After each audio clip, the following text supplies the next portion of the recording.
In this day and age, the world of 2023 is a super advanced world with incredible technology being made every single day.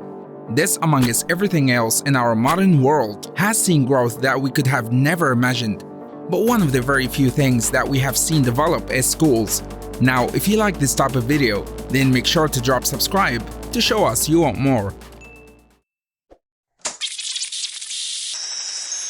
Our schools have taught the same subject, courses and lessons for over a century.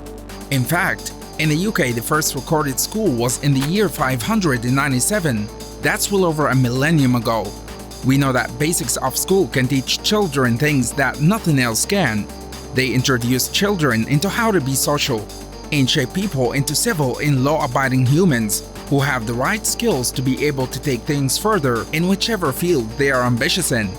The idea of schools for our kids' development is fantastic, but it's time that we look into why it simply doesn't cut it anymore. The only revelation in recent years which we have seen across the globe is Finland. Their innovation has changed the structure of school as we know it.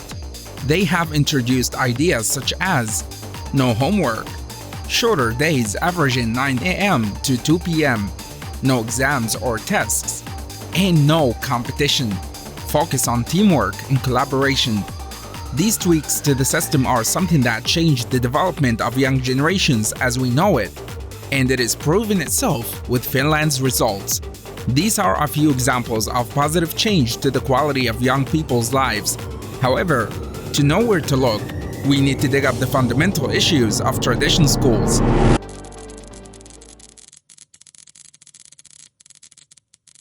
We are discovering that people want to diversify more and more, but we proceed with a system which is completely one size fits all. Our traditional systems use things like uniform, but also uses very limited teaching methods and very limited curriculum. Uniform, especially in Britain, is a staple to school for any child. Uniform has its major benefits, but the strict manner of the rules on this can often be a huge issue for some kids. And the fact that we let this affect how kids learn is pointless. To learn, you need to be comfortable. So kids will simply not develop socially or academically in one-size-fits-all uniform, as they feel suppressed or unable to express themselves. The more important issue to address here is how stuck in their ways education is with teaching methods. As a young person, it is hard to know how you learn best, but it is definitely easy to know how you don't like to learn. What the solution to this is, I'm not sure, but I do know that I learn a lot different to most people and definitely to a different speed than those around me. And this is exactly why this needs to change. How would you change this? Let us know in the comments. We would love to know your ideas. This next part is possibly the most ancient part of it all: standardized testing. Tests and papers which each student must express their answers in the same exact way and have only one occasion to prove themselves. School should make a student want to learn based on passion. That's the point of the exercise of school, to help young people find what they're most interested in and pursue it. But for many, testing is what takes the joy of all subjects taught in schools. Here's why. When teachers have the pressure to make their kids perform, they are more inclined to teach to the test and prepare their students to answer it the correct way. They tailor how they teach to reinforcing information. This results in neglection of the subject itself, the reason behind the subject and how it is interesting. A real deep meaning and understanding for the subject is ignored, leaving students sick and tired of all subjects, and ultimately not knowing what they want to pursue when they finally complete 5+ years of this. If you think school is going to pave the way for your kid, think again. The next point ties in very nicely with this.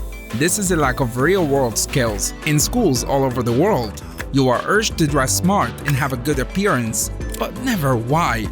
Things like the power of confidence and persuasion, how to handle social situations, and much more are skills not taught at all.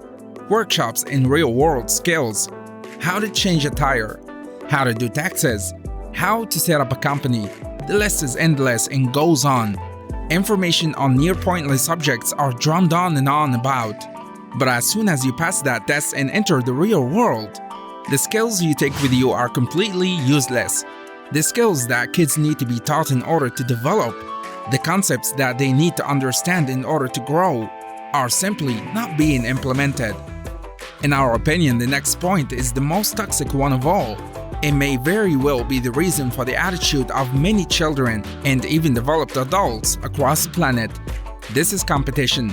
Again, we can link this back to tests, but it applies in all subjects and in the way the score is kept inside of a subject. Each and every generation is having competition drilled into them, and not a single bit of collaboration. In order to be the best in a field, you need to know how to utilize a team and maintain relationships. And as far as I know, there are no subjects that teach these skills.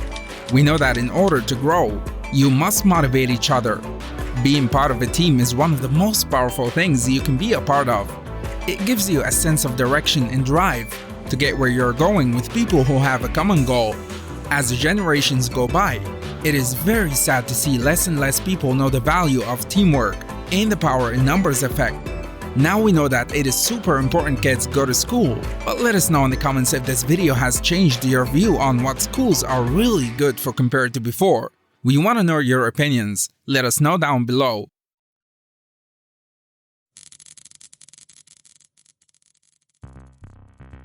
We covered earlier the importance of making sure the students learn how they learn best, but what about the real root of the issue here? Root number 1 is teachers training. Just like with students, the teachers who were student-focused only on the subjects to qualify as teachers, and so now they have become teachers. They only know one way of teaching, repeating information hoping it sticks. They don't know how to make it engaging or interesting, or how to lay out multiple exercises so that the students can choose which way they would like to learn. Root number 2 is technology. With underfunded schools, modern technology in ways of learning is completely neglected. If a student really wanted to learn a subject, the technology and access they have at home means they can learn it much faster if they were to teach themselves. Schools dictate a much slower learning pace, and with this, more and more students become disinterested in each and every subject. Using textbooks and whiteboards just doesn't cut it anymore. The third and final root is an outdated curriculum. In many subjects, these curriculums have been around for quite literally decades. For example, I learned the same things in school in English and maths as my parents did. There are arguments for why all of these curriculums should have developed, but they just haven't. Maths should be learned in many different ways now, and we should be taught how to use technology and how to use it alongside many of our maths problems. Problem solving is a very important part of our development, but there is a calculator and non-calculator maths paper for a reason. Another example is with English. Learning the same things as our parents all for test's sake, never to be used again. But lifelong skills such as how to structure an email, how to conduct an interview, or how to write a letter are all skills which aren't taught and go amiss. In every way you can think of, the school system is widely behind the times. With all these factors considered, we can say only that without any other uncontroversial ways of testing, the current and only school system that has ever existed is biased. We think of school as a place for young people to develop into young adults, but the only trait they are developing is their memory. We want the young generations to be mentally, emotionally, and physically strong. That is the goal of any species. Yet the system prohibits any person from doing that unless they have incredible initiative, something very rare at a young age. In this system, we are unable to challenge people's mental strength and emotional strength, meaning when they go out into the real world, which school seems so obsessed about, they actually don't have traits such as composure, creativity, initiative, confidence, courage, and many more. For many people, this subject can be quite touchy, as it is difficult to raise somebody without putting them through school.